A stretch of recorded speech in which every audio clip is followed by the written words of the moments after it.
नमस्कार, मी मराठा स्वरिक संस्थेकडून अशोक पांडुरंग कुटे. पुढील मुलगी आहे, मयुरी म्हणून मुलगी आहे. ही मुलगी नाशिक जिल्हा तालुका चांदवड येथील आहे.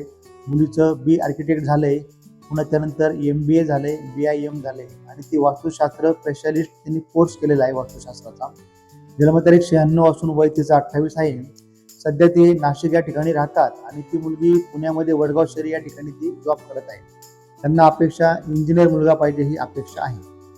त्यानंतर पुढची मुलगी आहे सानिका म्हणून मुलगी आहे. सानिका तिचं BTech ॲग्री झालंय. जन्मतारीख 98 आहे, वय 26 आहे. हे तसे मूळचे कोपरगाव तालुक्यातील आहेत, देरडे चांदवड येथील, आणि सध्या ते त्या ठिकाणी राहतात कोपरगावला. सध्या मुलगी MPSC प्रिपरेशन करत आहे. त्यामुळे त्यांना अपेक्षा सरकारी नोकरीवाला मुलगा पाहिजे, व्यवसाय देखील चालेल अशी त्यांनी दिलेलं आहे. धन्यवाद.